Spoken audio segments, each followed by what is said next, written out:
Welcome to the Game Grove. I am Fairy, and we had a lot of fun on Terra Nil Chill this last Wednesday, but I am also feeling very excited about this biome that we played with, so I'm going to replay this level. Hopefully, this means that our video is going to be a little bit shorter. I did manage to find all of the animals this time around, but I feel like I have a special connection to this one because tropical biomes are close to home for me. This focuses a little bit on rainforest and beach, and I'm more from the highlands, but still I'd figured this would be a cool different biome.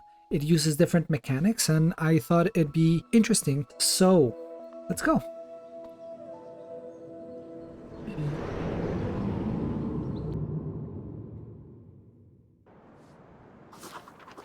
You'll need to begin by cleaning the surrounding oceans and reintroducing plant life.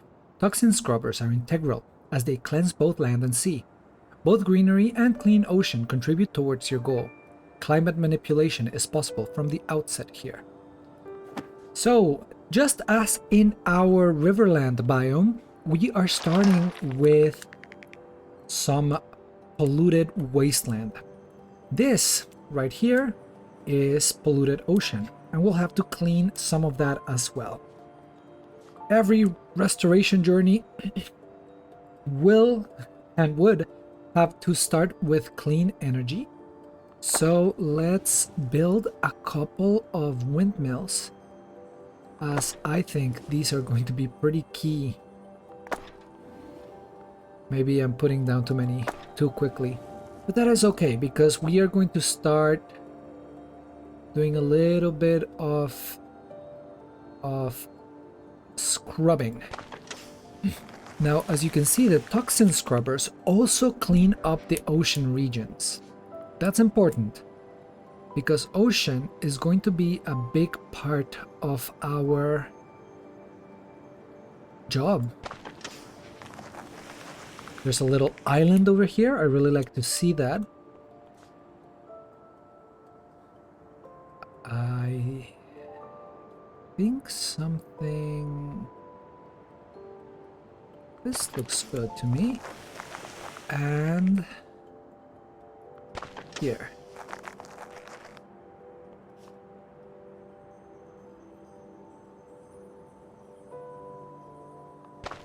More toxin scrubbers.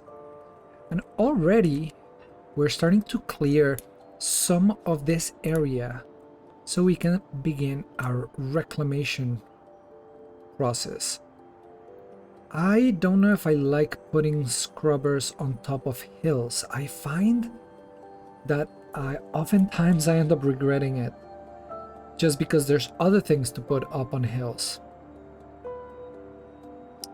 So I think something like this. As I am getting more comfortable with the game, I am noticing I am playing a little bit more fast and loose with my resources. That's interesting. I think at the beginning I was really measuring my resources, and now I'm using almost half my budget before starting to recoup anything with irrigators. That might be a mistake. I might come to regret this sort of approach. But for now, I think it's gonna serve as well. All right, we have, the reason for that is that the more toxins we have scrubbed, I believe the more efficiently we can use some of these other tools. So for example, if I want to use some area in the intersection of these two windmills, then I think it's good for the area to be scrubbed before we start laying down our greenery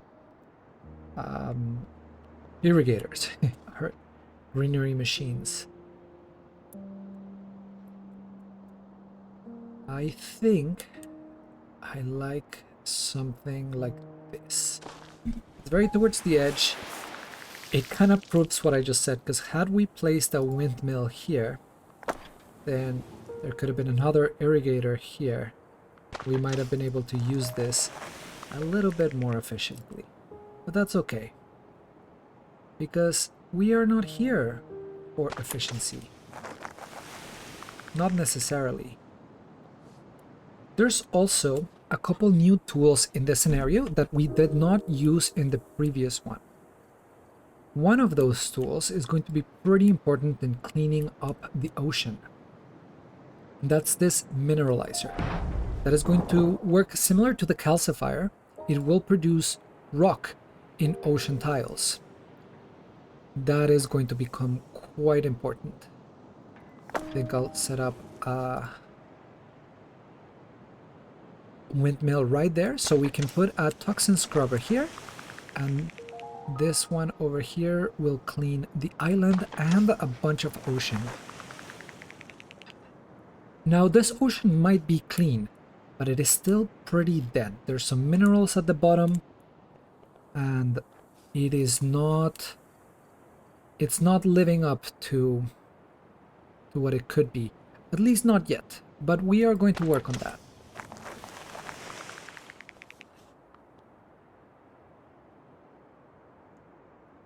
I am getting a little careless with these. I like that. Oh, now we're running very low and I just got a warning. But you know what?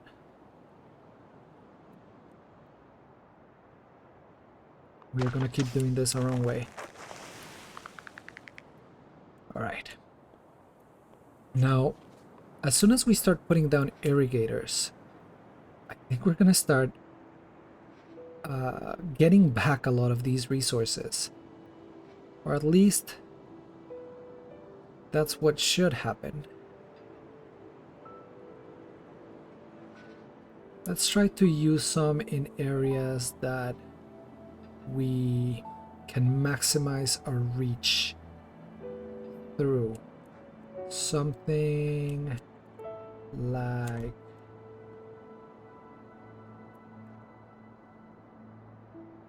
I'm okay. I don't think I need to restart. There we are.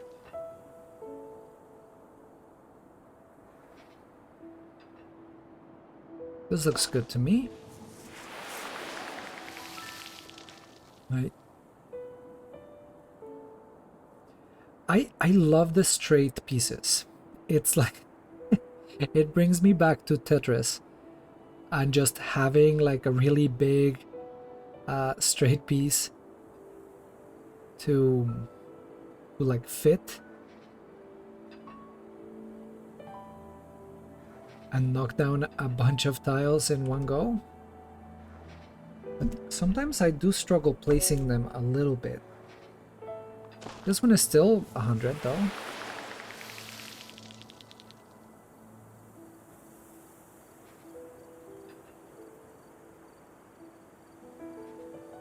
$54. Not the most efficient. We're starting to see some redundancies. But that is quite okay. Because we're about to unlock some new tools that I'm pretty excited about. Let's do something like this.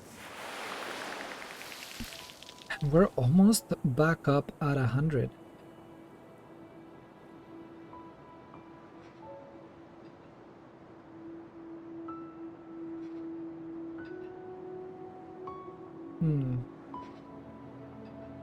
I do want us to be able to reach that island, but I think it would be a mistake to try to do that from the mainland.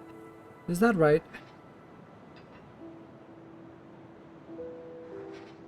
I think I'd be pretty happy with it if I could get all of it. I don't know if I can. Can I?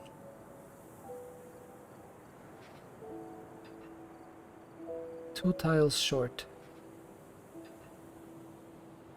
What about something like this? 4 tiles short.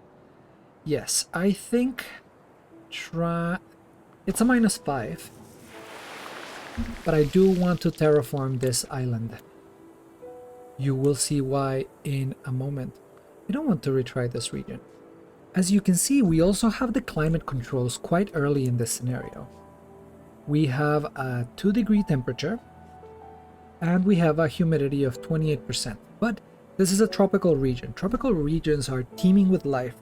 Part of it is that they have a really good access to heat and humidity, both pretty necessary materials for the development of life. So, an important part of this scenario will be actually getting these temperatures up. So as soon as I put a water pump, already the humidity is going to increase quite significantly.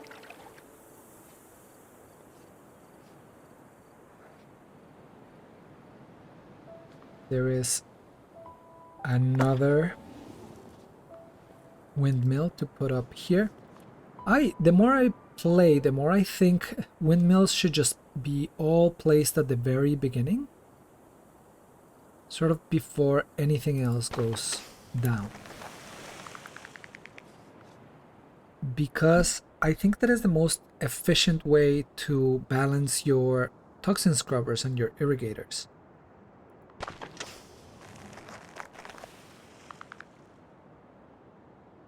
And one more here. We're almost at 75% greenery, and what is this? Clean ocean? Yes. That's 117 here. We are oscillating on slightly lower numbers than I'd like. But I think I just need to make my peace with that.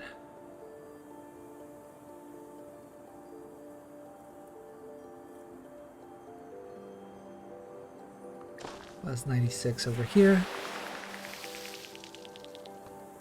And let's set up a calcifier, I think probably here, I want to say. Because that will give us access to some rock. And I have been thinking a lot about the rocks in this game. They're pretty necessary for us to build certain things. For now, I believe all they're really good for us for building the windmills, which of course are necessary. But that's not all they do. And let me show you what I'm talking about.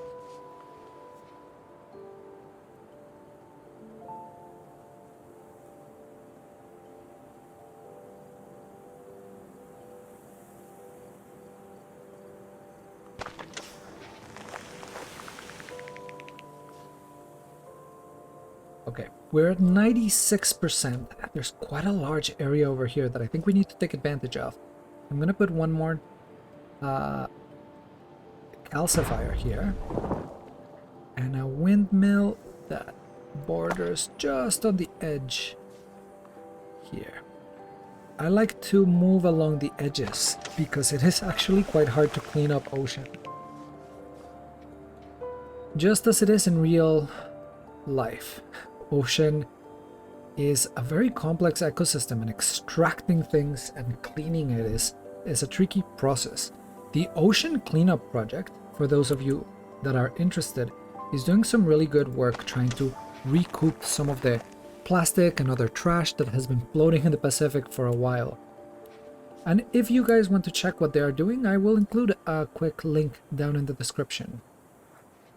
But my big focus on this game, at least this episode, let's say, is more on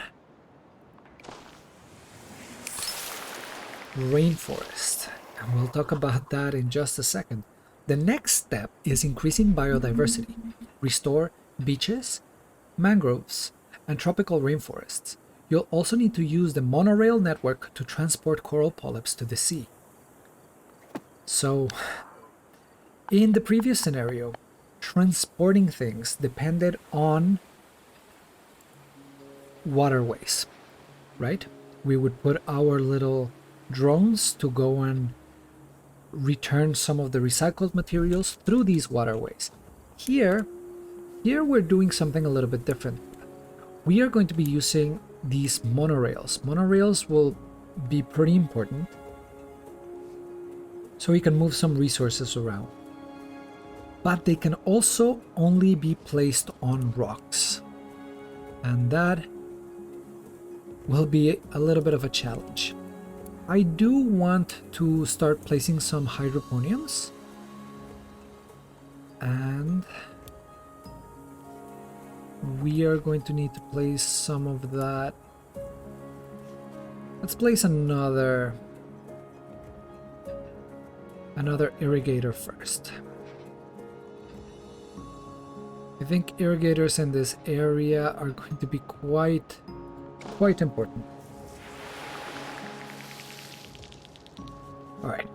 Hydroponiums are not quite in the best conditions for humidity just yet, but if we raise the humidity just a little bit, our hydroponiums are going to start giving us a bonus. So, I think maybe boosting our waterways just a little bit.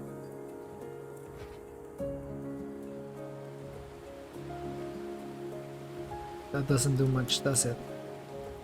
Never mind that. Let's put some hydroponiums down. The hydroponiums themselves increase humidity.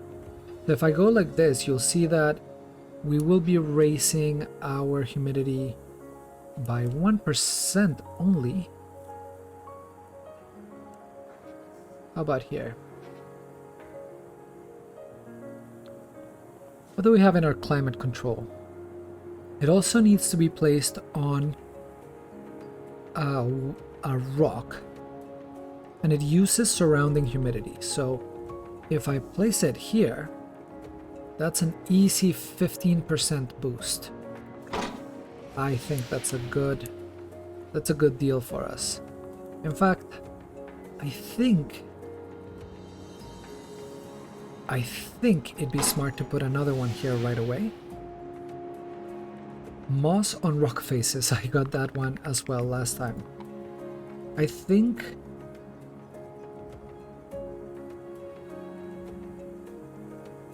this series of goals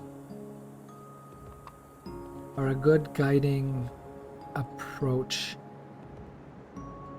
Will be useful in guiding how we will design these scenarios. But we're talking about the tropics, so really the only way to go is up. We also have these combustors. Combustors will create, I mean, I don't think they're very controlled, but they will create a burn. And the burn will help raise temperatures. I'll get on that in a little bit. I think before any of that, what I would like to do is start placing some of these hydroponiums, because now we'll get a bonus to them.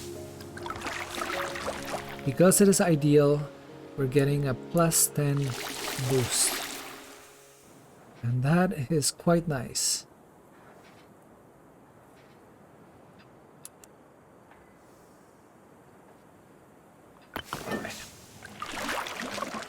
And some more mangroves. So mangroves, ideal mangroves, are the salt version of wetlands in the game. I think that's an oversimplified way of describing mangroves. Mangroves are super important for the world's climate. They are excellent carbon sinks and water purifiers. However, they're very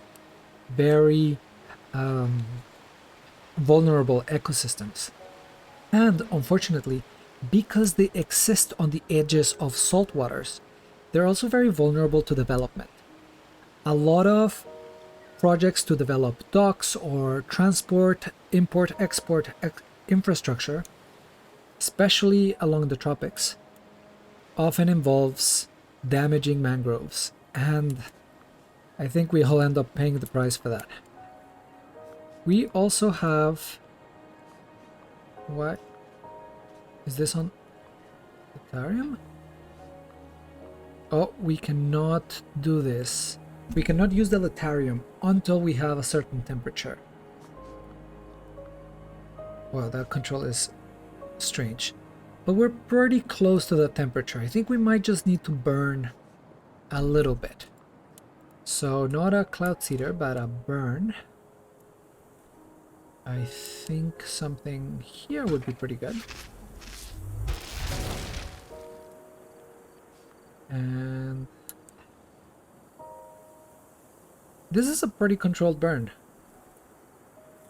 I think our previous approach, the other machine that we got in the other scenario, got out of control a lot easier. I wonder if humidity affects how quickly the fire spreads in a scenario like this. Let's raise this up to 24. 24 seems very, very comfortable and tropical. It's like tropical but comfortable, you know? I'm gonna put a little beach over here. Beaches are constructed using these litariums. It captures sand to form beaches and dunes, and they are built on toxin scrubbers. So I think they need to have some access to the ocean. And I am not quite sure why they need greenery, but they do. I think we could use another mineralizer.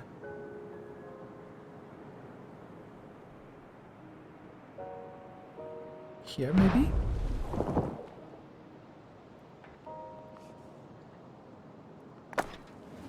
And toxin scrubber here.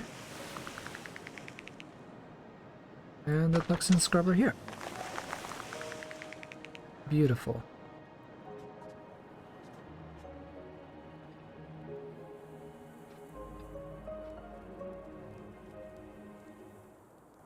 Now, I do have a question. This shadecloth pillar is a really interesting. It's really the most interesting mechanic we've encountered so far, and it's going to help us grow rainforests. It is in the ideal conditions. It needs to be built on the side of a cliff, but I think that even if we grow it over a burnt area, something like this. Oh no, it does need some greenery first. Interesting. It doesn't actually say that. Here in the requirements, it says it requires a cliff, but it doesn't say that it requires greenery underneath. No matter. We will adapt, and we will overcome.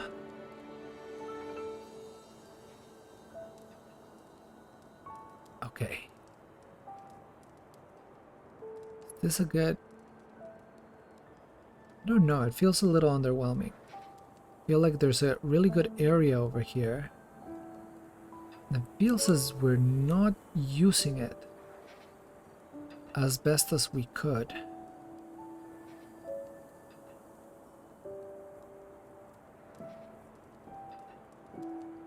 Maybe something like this is okay, and maybe we just get a little cheeky with the other things. Let me see. I think another irrigator here would be really nice.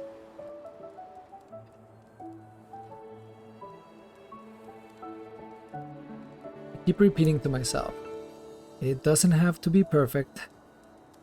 I keep obsessively looking for ways for it to be perfect. We're starting to have a lot of redundant pieces. That actually fits in quite nicely. Okay. So now that this has already been established and we have a single tile of rainforest, I want to try something else. The monorail can only be built on rocks. And if it is within range to one another, it will make an automatic connection. And it will allow us to move machines from one place to another. So if I activate the movement of a machine, it won't let me move the canopy. That is somewhat frustrating, but okay.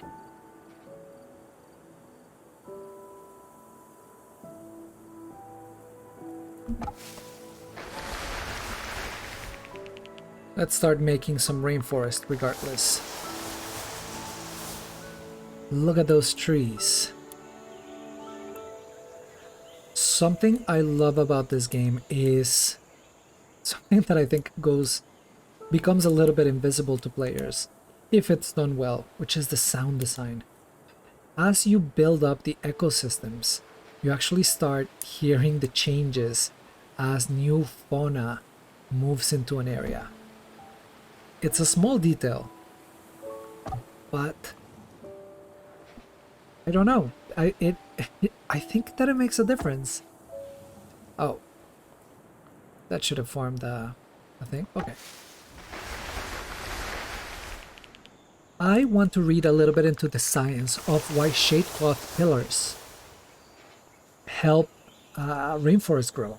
Rainforest plants are really good at growing in the shade because the canopy of a forest is quite thick.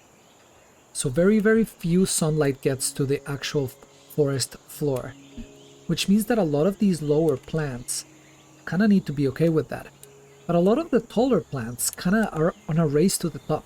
They're constantly trying to outgrow each other, and you'll see trees, giant ceibas, sticking out of the canopy in ways that are relevant. I just don't know if simply applying shade to a properly fertilized area would lead to the sort of growth of those sun-loving plants.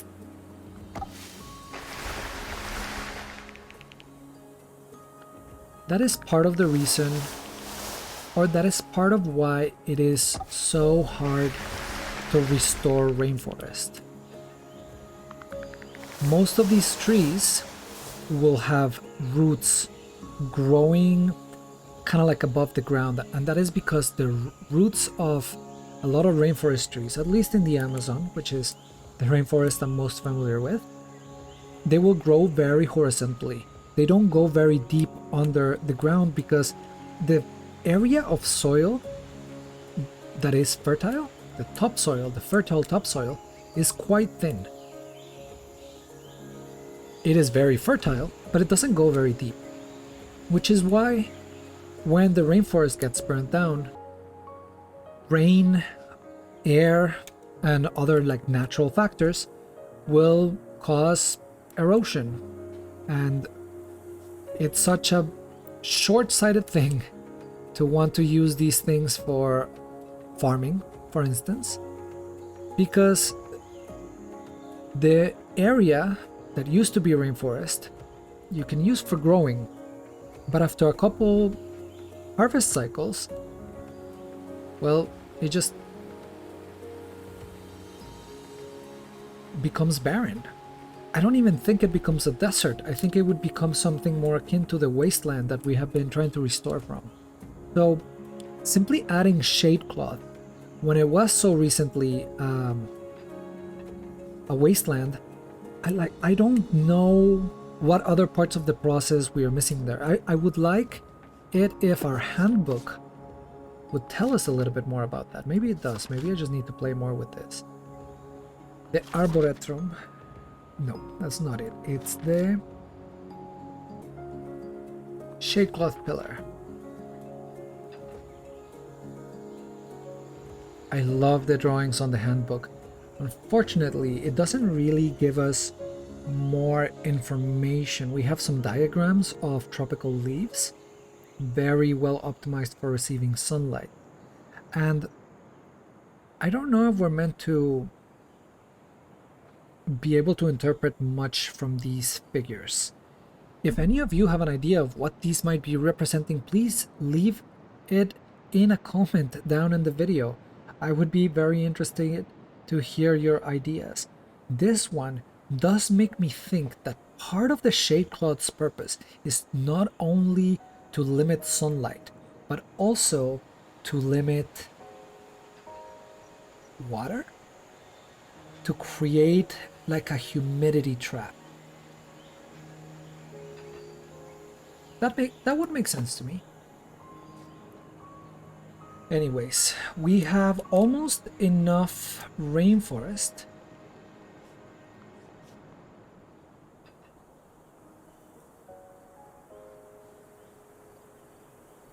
This would be 51. And an interesting thing is that it needs to be built on cliffs. I don't know if that's simply like a game mechanic decision, but it is interesting to me.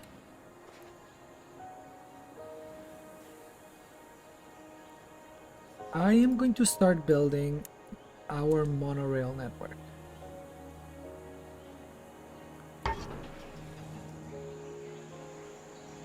Because this is going to become quite important as the scenario moves on.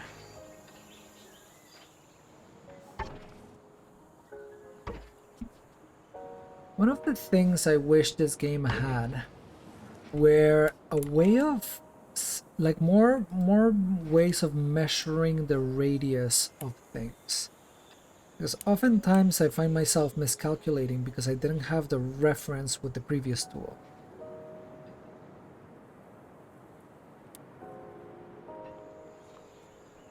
But we will make do. I think that what we need is a couple more calcifiers, actually. Because here we could have another little station for our monorail. And we could use it as a base to clean a little bit more ocean area.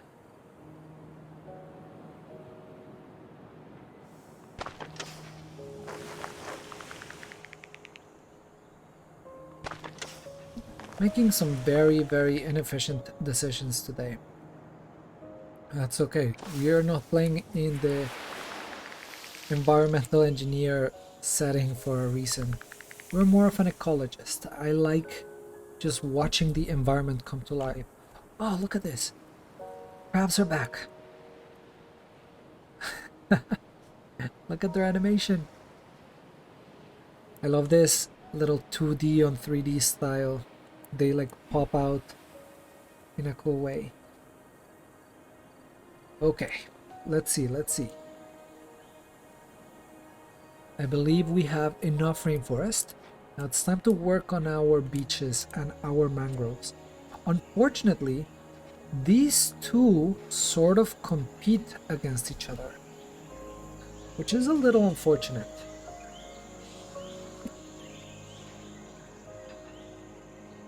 Here, for example, we could have had a mangrove or we could have had a beach, but we couldn't have had both.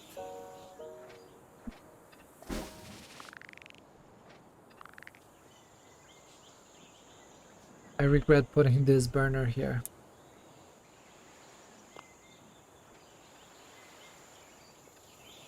I think we're gonna need more calcifiers. Wait, one here. Even if just to make a monorail. It doesn't connect. Oh no. See, like, so the monorails, it's so... I wish that when I was placing the calcifier, I would get some sort of highlight on the windmills and the monorails to know where I could foreseeably connect them, because oftentimes I find I can't. And I waste some resources just placing more calcifiers. Like that. Oh well.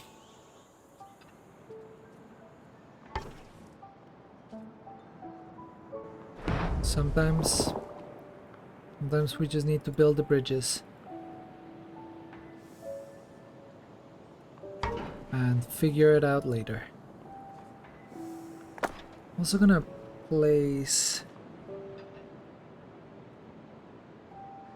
one of these. There's no way it reaches there, right?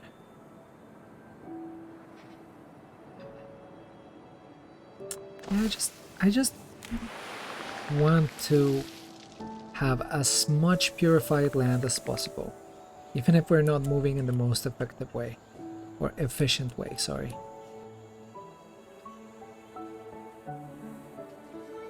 And I think that just means more calcifiers. So we can put down more monorails. We need to connect this network to this network. And this was the perfect place to do it, but I built this thing. Actually, oh, we can move it. We can move it anywhere within the network.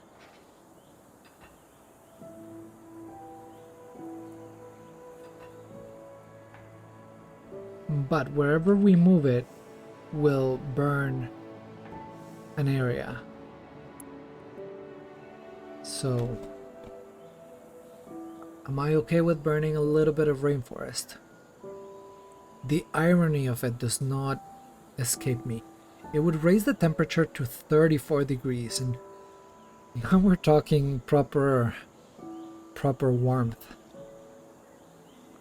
I think they'll be okay. And then what I can do is build a node here. Now all of our nodes will be connected. That's important for a couple of reasons. But before we talk about that, I'd like to build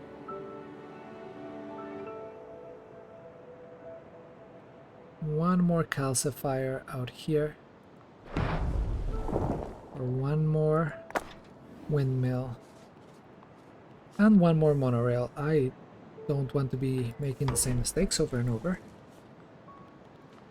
And some soil scrubber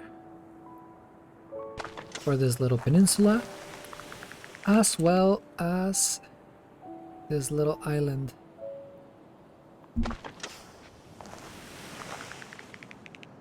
As I said, cleaning ocean is difficult.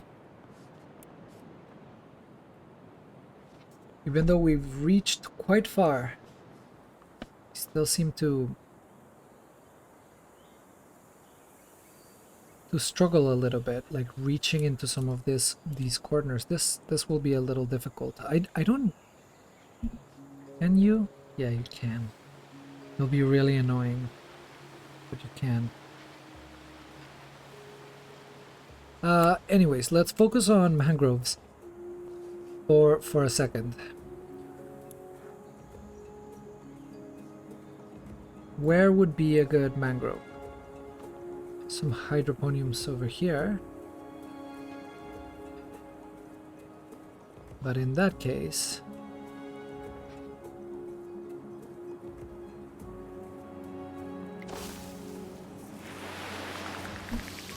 we'll fill this up. And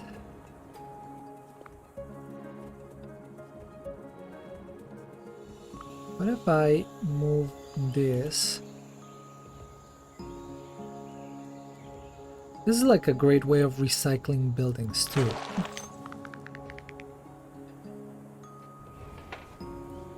I actually really enjoy this.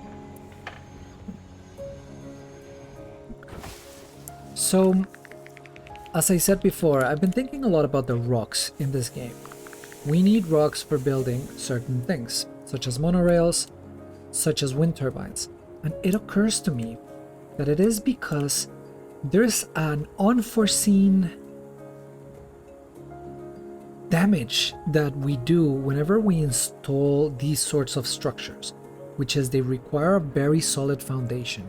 Our engineering answer to that is usually to dig really, really deep so that we can set up some sort of beam that can withstand the kinetic energy for monorails, or yeah, the strength of the winds in this scenario, in the case of a turbine.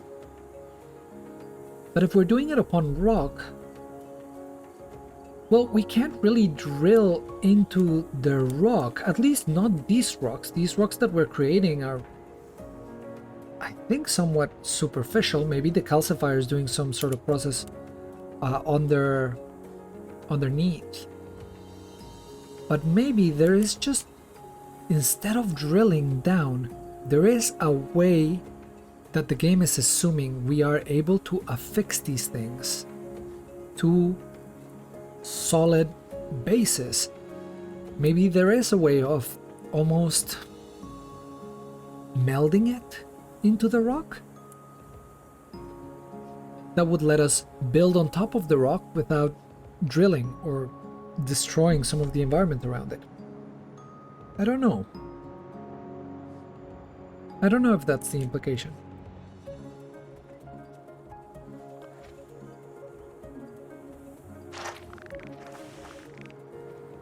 Look at this, there's jellyfish here.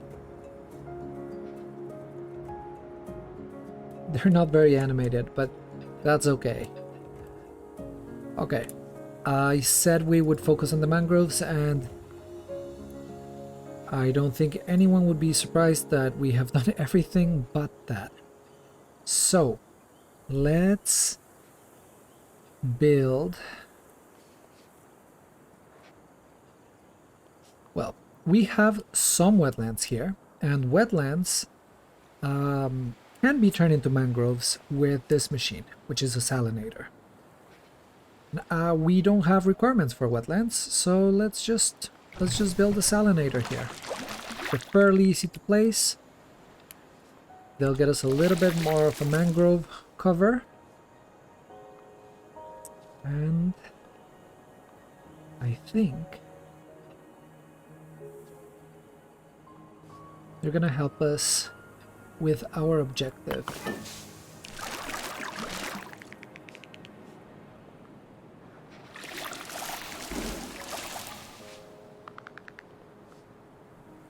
There's another hydroponium here. And probably here.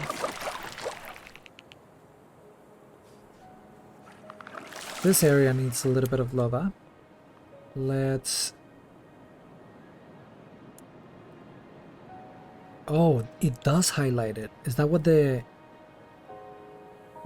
orange, the yellow-orange line represent? Like what's in range of our monorail system? I'm gonna assume that that's the case and try to add a monorail to here. Yes, it is. Okay, I had not been paying attention. I do think we need a little bit more scrubbing here.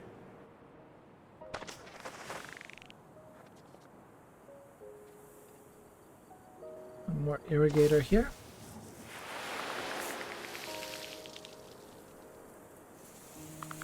That's quite a little bit of greenery.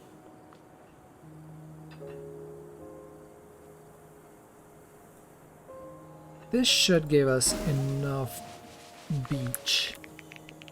And this should give us enough mangroves. It does not. Okay. Does not give us enough beach. Okay. How about this? Yes. So as you can see, we have completed our requirement for beaches, for mangroves, and for rainforests, and exceeded it by 10% on each of them. There's one more ecosystem that we will be making, which is the coral reef. Now, coral reefs are a little bit tricky, and they are the reason I actually built all of these monorails. Because to create a coral reef, we need to create these coral labs. They grow polyps, and then the polyps can be moved into the water. Growing coral polyps in captivity is notoriously hard. I don't really know if we can do so reliably. I think there has been some success in that in recent years, but if there is, there's still a long way to go. They are, however, really, really interesting creatures. Let's move them around. So if I select the thing, the monorail, I can then take my coral and throw it somewhere here.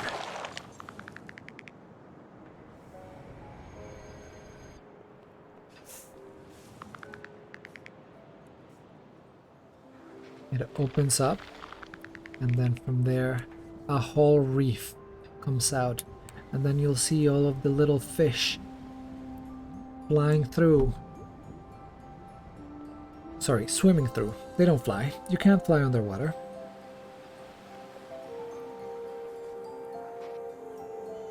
Let's see. I built a bunch of coral labs, so let's keep moving some of them into areas where they can turn to reef.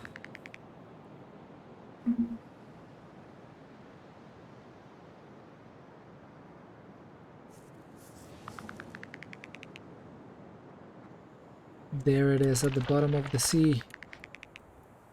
Corals. Let's turn this into a... It's not within the range. Let's hold off on that for just a second. We will need to put everything in range eventually. But before we do that, I want to try to push our restoration effort a little bit. Again, we're not really going for the most efficient use of these machines, but I do want to fill in some of these little holes we have been leaving behind.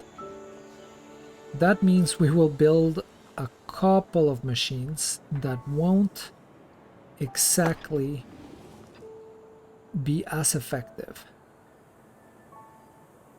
But I'm okay with that. One here. And to do that, we are going to... Oh, we can't even do that? Okay. That's kind of disappointing. Okay. Let's build a monorail.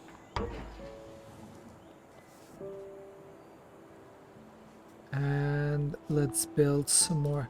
Yeah, I don't think there's an actual way of reaching here. Because this machine here, what it does is it creates a sandbank. So you can sort of start making islands.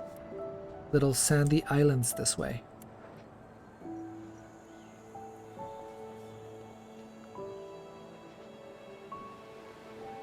I think let's place a calcifier here. Let's add a couple monorail nodes.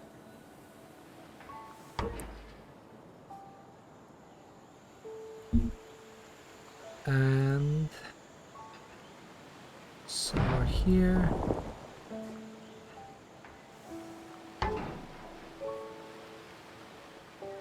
Okay, corals though. Focus on the corals. Where did we place our coral lab? Is it in the jungle? Yes, it was in the jungle. Let's grab it from here. And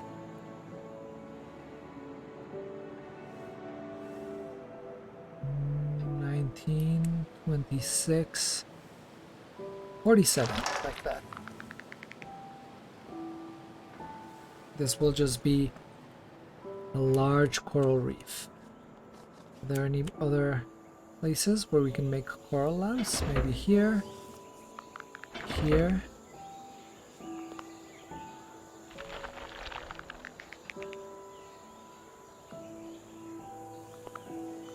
And bring this here and throw it. And this one we can export to maybe this ocean area. Let's try that.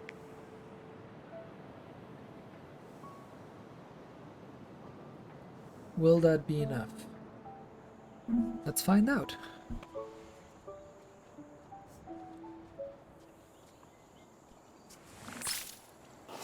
There we are. Monorails can then be utilized for recycling.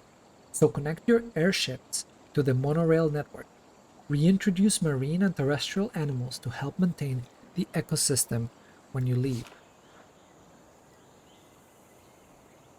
Let's see what we've unlocked.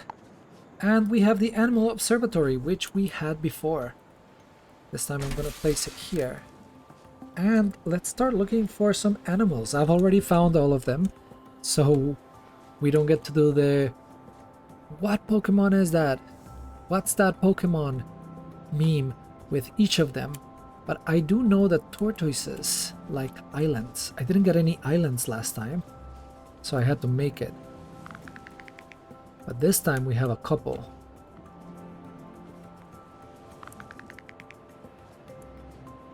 So let's put some tortoises in these islands. Manta rays, they like to be close to river estuaries and reefs. And I think that would be here. And that's a manta ray. Parrots like forest canopies beneath clear skies. We don't have any of those, but we will in a second. Flamingos like wetland marshland combos. Unfortunately, we got rid of our... oh, that was misclick. We got rid of most of our wetlands, but we have a couple here. Maybe that's enough. It needs to be in range of beach, and it needs to be in range of wetland. So why don't we make that happen?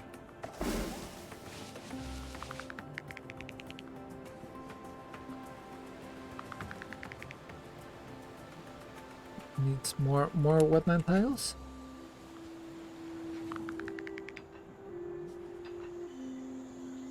We either have enough of one or enough of the other, but not both. Okay.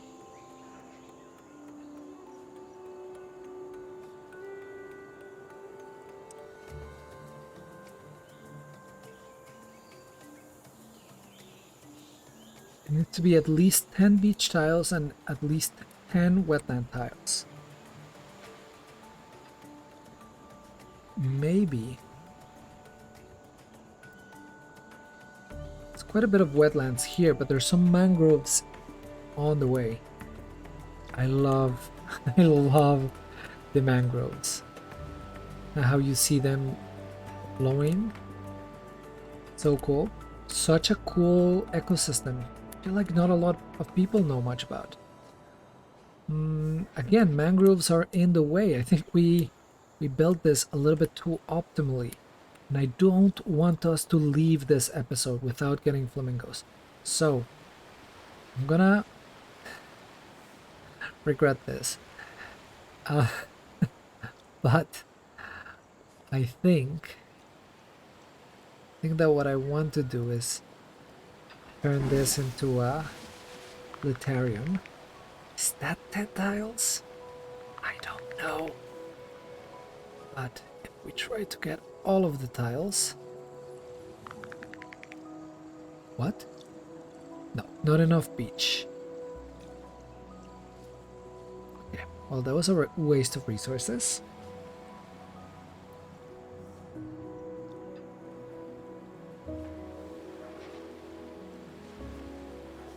Maybe here. In this area.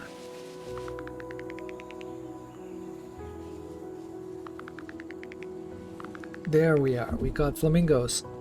Now reef sharks, like in dense coral reefs and waters near mangrove forests. Well, fortunately, we have a bunch of that. That is a reef shark here. Maybe it's a reef shark here. Let's see. More reef sharks. And more reef sharks. Look at them. Now we have predators in our ecosystem. It's so exciting. The whale is tricky because it needs to be in range of at least 20 ocean tiles. It needs to be in a deep ocean area, and no land can be in range. But the water needs to be clean. That was a misclick. So let's see. I think... See, it's a tricky one. The whale is tricky because it's kind of hard to clean ocean tiles.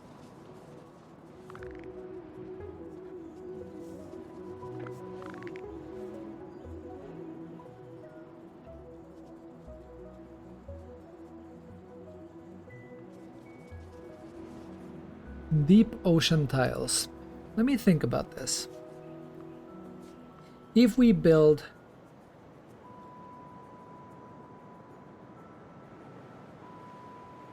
a mineralizer over here and build a wind turbine and the monorail, because I mean we'll need it, so we might as well account for that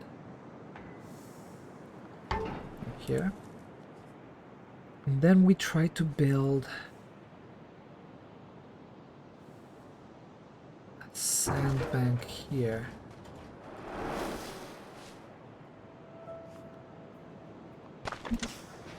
That cleans some ocean. Would that be enough?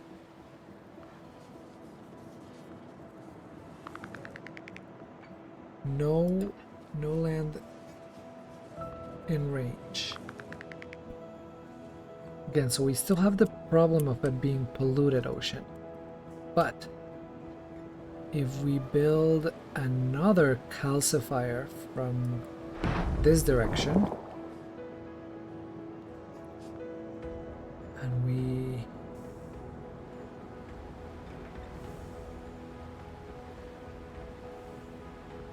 I mean maybe here.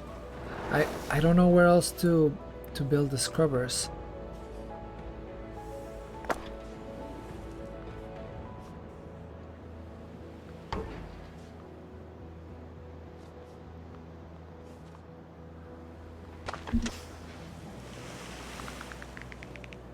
As much ocean as I can muster.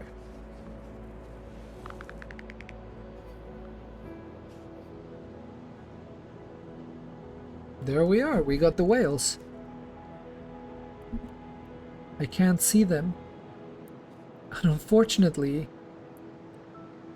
whales are creatures that require large spaces. They move around a lot. One of the most heartbreaking things I've ever seen is this whale tracking map, where you see how they have slowly been trying their best to avoid shipping lanes in the ocean, and they just kind of bounce around kind of frantically, like they speed up when they feel like something is coming, and they just are constantly trying to avoid mass freighters and busy shipping lanes.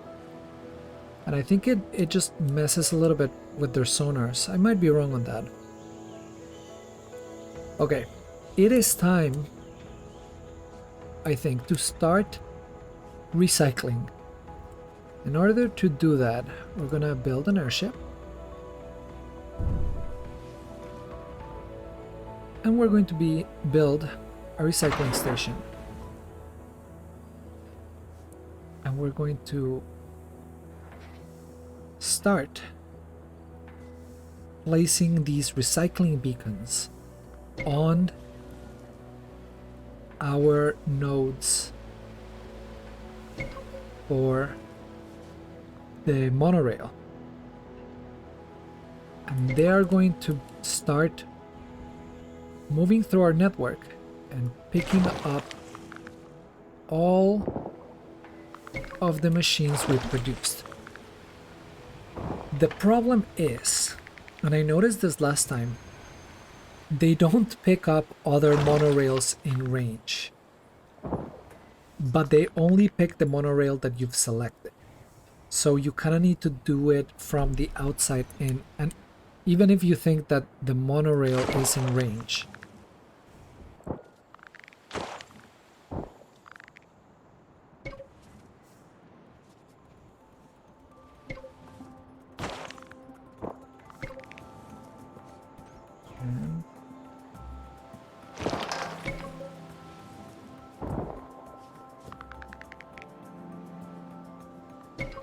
We'll slowly start picking up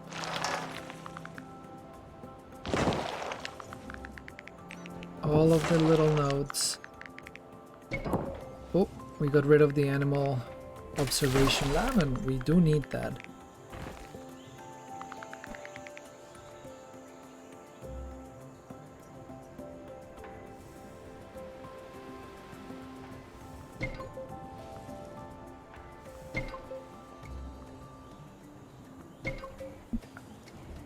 So long as we do it in order, I think we should be okay. Because it just queues up another drone. And they don't need to return along the line. They just get to the point, pick everything up. I think they wait a few seconds. Am I correct in that? And as you can see, that is also picking up our shaded nets. So what we can do is we can say, hey, parrots, guacamayas, like we call them, well, should be able to find those now. No buildings in range of at least 20 tropical rainforest tiles. Look at those colorful birds. In the Amazon, a lot of people treat these large red guacamayas, like we call them, like one would treat dogs in other parts of the world. And they are such smart birds. Birds are some of those animals that demonstrate really interesting cognitive abilities. I believe the African great parrot is the only animal that has ever shown awareness of self in an experiment. It asked researchers what their color was, which proves, I think that's what the theory is. See, I forgot one. So now now we need to build out the network again. That's my bad. 1, 2, 3, 4. Okay. That's my bad. Let's do this. This.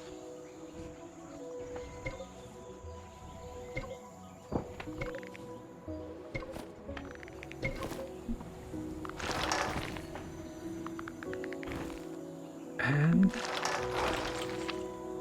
oh, we forgot one. Okay. These sorts of structures are really easy to miss. Let's do this one quickly.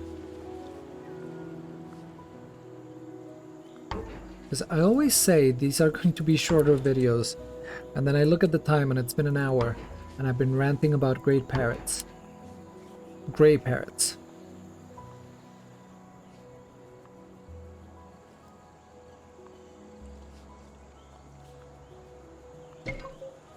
And then I don't realize it until someone points it out on the Discord.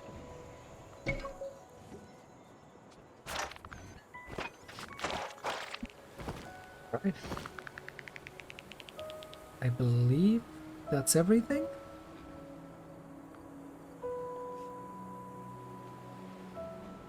Oh, come on. What is this? The salinator. That's why we shouldn't have placed it. Okay.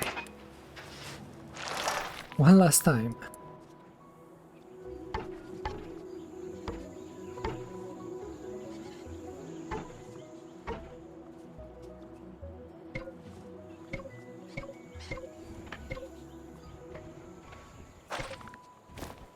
And let's speed up time because I feel like we've seen this all.